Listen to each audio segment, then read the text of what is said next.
Frábært að fá þig heimsón. Þakkaði fyrir það. Þið búið að standa til í svolítinn tíma hjá okkur. Já, það eiginlega búið að standa til. En hann er kannski ástæða fyrir því. Það var nú svona eftir þetta viðtalandi við Sindra þar sem ég fór að tala aðeins þegar ég vann aðeins yfir mig. Það ákvæði ég svona aðeins að draga mig hlé. Fyrst ekki rosa viðbröð því? Jú, ég hef stundum sagt að ég er búin að vera í fjölmiðlum í 40 ár núna í september og ég held ég hafa aldrei fengið önnur eins viðbröð á neitt sem ég hef gert eins og þetta. Það var þetta var svakalegt áhorf á þetta viðtal og svo var ég á viðsýningunni sem var einhverjum vikum eftir og þar voru bara menn sem komu til mín og þökkuðu mig fyrir vegna þess að þetta voru svona jaxlar svona móta uppslátta kallar og þá höfðu þau bara lent í þessu sama og þau dróðu mig svona afsíðis til þess að ræða þetta eins. Það var mjög, mjög gott. Greinilega margir sem þurftu bara á því að halda að heyra duglegi kallinn í útvarpinu og sjónvarpinu hafi bara lent í sama þeir. Maður hugsar oft það er svolítið mikilvægt þegar að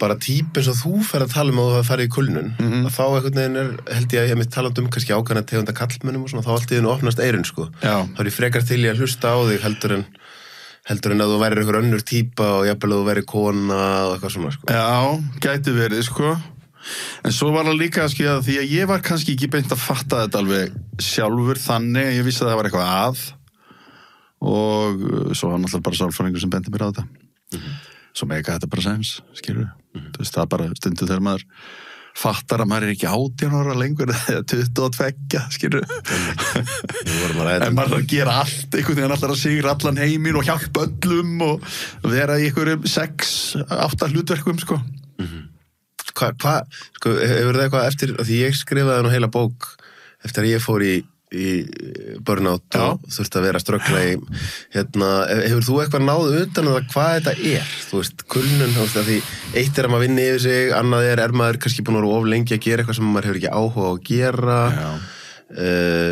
þriðja er það eitthvað fyrir utan vinnuna sem að hjá mér var það þannig að ég var að vinna rosalega langa dag en svo var ég líka að halda streituna áfram þegar ég kom heim til mín Já, einmitt, ég held að það sé bara kokteil af mörgum hlutum og þetta bara, þetta kemur ekkert bara fyrir menn á mínum aldrei eða konur, heldur líka hjá yngra fólki, þannig að þetta er ekki svona eitthvað midlife crisis svo við slettum nú aðeins ég veit það ekki, ég veit ekki hvað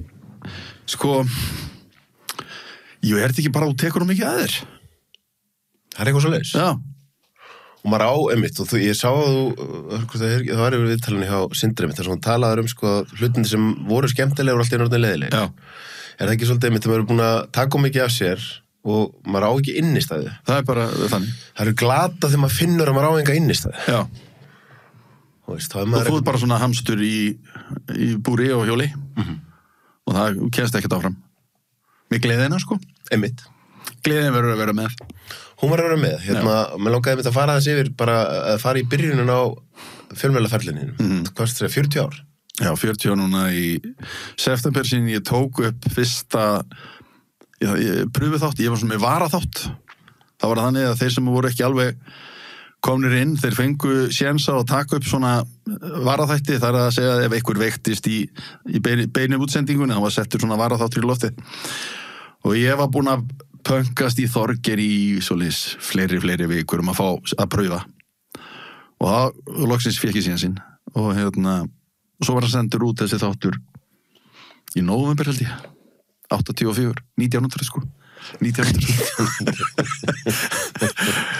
Þetta var já en ekki því miður það væri gaman að eiga hann en já eitthvað að efni sem að koma einhverjum árum seinna Þessi tími, tala 84 því núna erum við bæðið náttúrulega bara annað hver maður komið með podcast og svo náttúrulega hver einasti maður með samfélagsmiðil Þessum tíma var þetta náttúrulega bara að þú fórst í fjölmiðil á Íslandi þá varstu ljósvakamiðil þá varstu á einhvern nátt bara ákveðin stjarna því að það var bara svo miklu minna frambúð efni Já, það má kannski segja það og svo gerist það náttúrulega bara fljótlega eftir ég 86 eða ekki ágúst þá fer bylgjan í loftið þá fór það hristast svolítið hérna í þessum geira sko. En þarna meðan að Rás 2 var ein, jú, þá voru þetta náttúrulega, þá hlustuð allir, ég held að það veri bara 95% hlustun á Rás 2 sko, á þessum tíma. Hvernig var það hjá ykkur síðan þegar að sko bæði nefni Bylgjuna og Stjörnuna og þegar þessir einkareknu miðlar að koma fyrstu miðlarnir fer hlustunni strax upp í mjög háa tölur sko því að manni veit að hérna Hemmi Gunn var eitthvað tíðan sko að segja mér þegar hann var í Erlendis og var að segja fólki frá áhorfun á tali já. 70% Já, hann gleymdi að segja að það var ekkert annað í gangi Nákvæmlega Já, nei, sko svo fyrir Stjarnan í loftið 87 og ég sem sagt á Rás 2 þangað til í janúar 87 þá fer ég í starfsþjálfun á 5 útvarpsstöðvar í Los Angeles í 3 mánuði í gegnum menningarstofnun Bandaríkjanna og það var Friðrik Brekkan sem greiddi götu mína þar hann hjálpaði mér að komast þar inn á 5 stöðvar og þar á meðal Kiss FM sem var stærsta stöðin þá og Ryan Seacrest þar á mótnana, Rick Dees var þá þegar ég var og þar bara opnaðist bara fyrir mig nýr heimur það var bara ótrúlegt sko bæði í svona, þú veist hvað ég að segja já, svona bara músikútvarpi og sko tæknilega séð. Hvernig þá? Ég gekk fekk að vera bara þar sem, þú veist, ég vildi vera á eins og Kiss FM og þar voru, sko, þar bara ég yfirheyrði alla, sko, á tæknideildinni hvað er þetta? Hvað tækir þetta?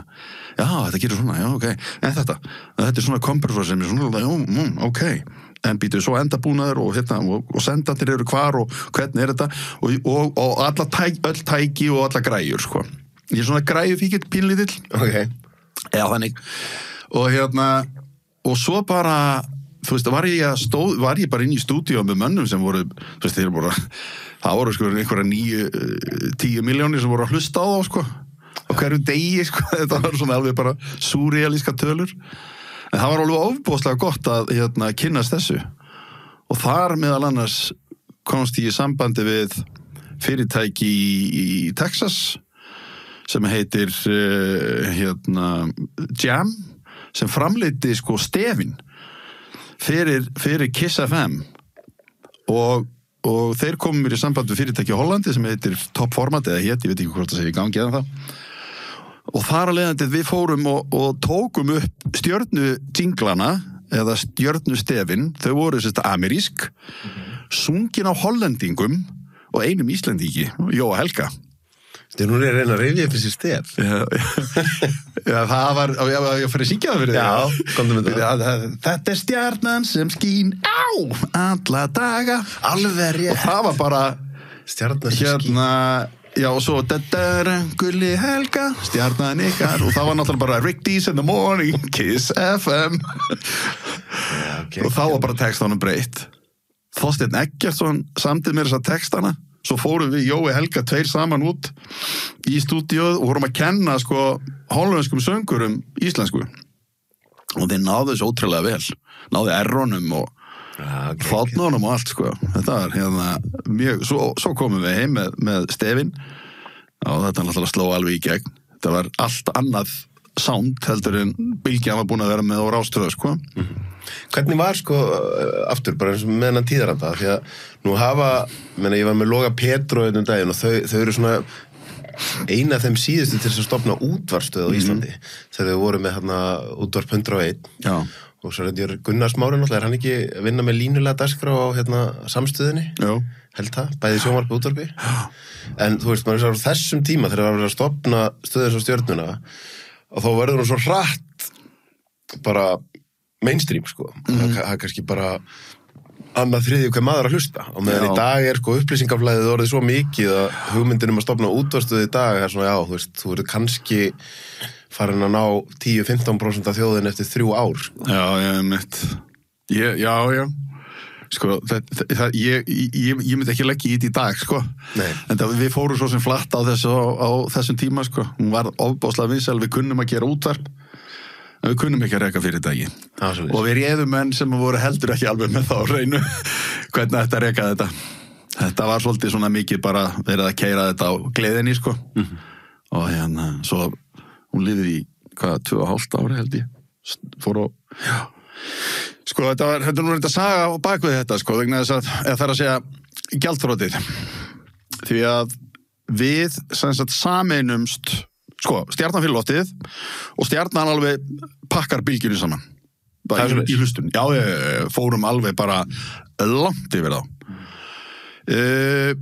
Síðan náttúrulega fyrir bylgjan að sækja á aftur og við sáum bara fram á það að þetta yrði bara stríð milli þessara tveggja einkareknu stöðva á meðan að ríkið sildi bara áfram, þú veist, á sínu ligna sjó með sín ánátagjöld.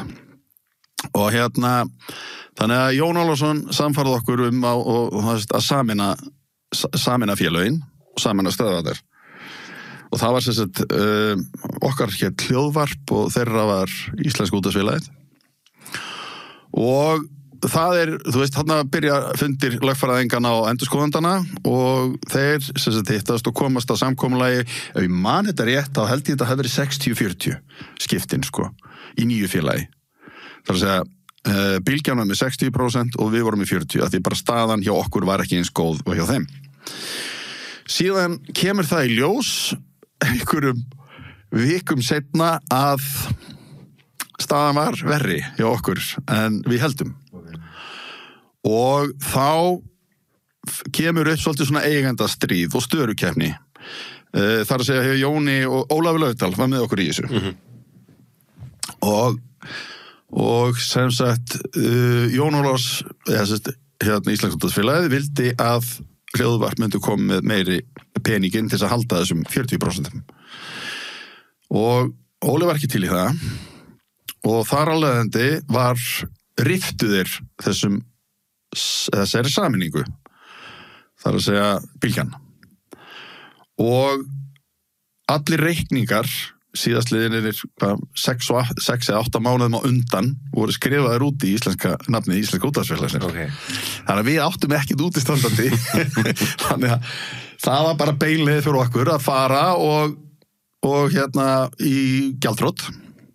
En skiptastjóri, hann samþykti að stöðinni yrði hún myndi ekki lokinni. Þannig að það verið auðveldar að selja útvarpsstöð sem væri í gangi heldur en útvarpsstöð sem væri búið að loka. Og það var samþykkt og þá fórum við og þá voru náttúrulega ekkert margir eftir þannig á þessari stöð.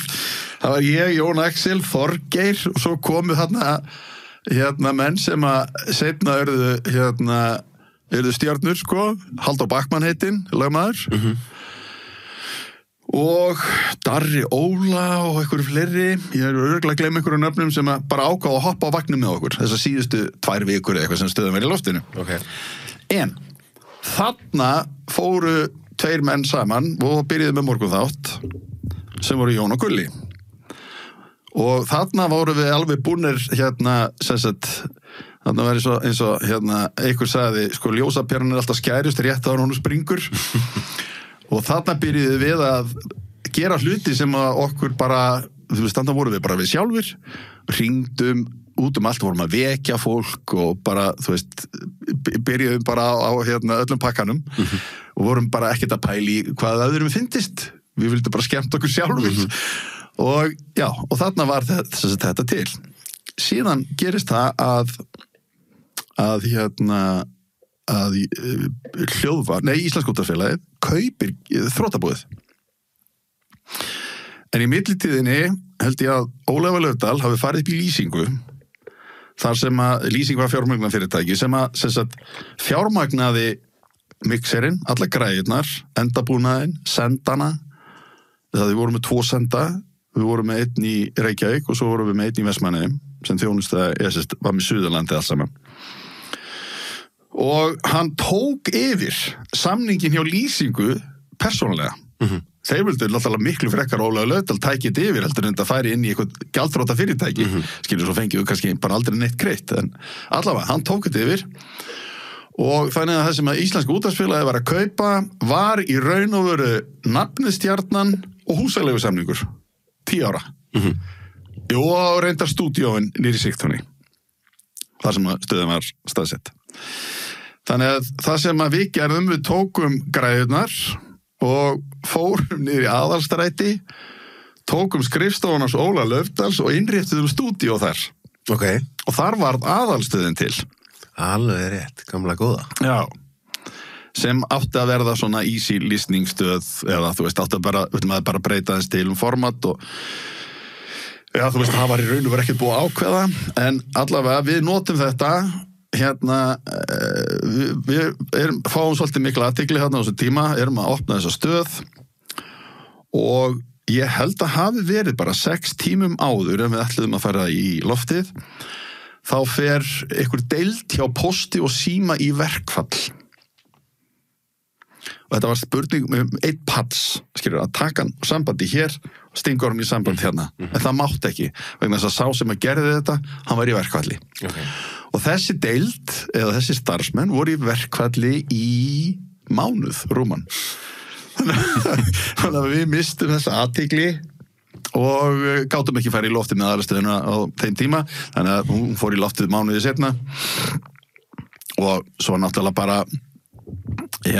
var ráðinn dagskrárstjóri sem vildi ekki hafa okkur í vinnu og við bara hættum sko Hvað með sko einmitt, að því nú erum við að fara yfir þessa svona byrjun á ferlinni það og svo náttúrulega kemur Ísland í bítið og allt þetta sko hafandi unni sjálfur í fjölmiðlum að þá dáist ég alltaf sko að fólki sem með svona þolgæði Með þolgæði? Þolgæði, já Þú veist, íslenska orðið þolgæði Já að þú veist, ég held að fólk fatti ekki þú veist, þú hlustar á einhvern þátt eins og Ísland í bítið eitthvað og já, þetta bara, þú veist, þau mæta þarna og eitthvað að fá sér kaffi og tjatta við en þú veist bara, þú ert á hverjum degi þarft að vera að fylla svona mörg slott og þú ert að vera með svona mikið af viðmælendum og þetta hættir ekkert, sko þetta er bara á hverjum degi já og þú veist, vinnan á eitt vinnan við að vakna snemma á morgnana og mæta og vera í útvarpinu, en annað vinnan við að vera alltaf skipuleggja nýjan og ferskan þátt, sko. Þetta eru 2000 viðtölu ári.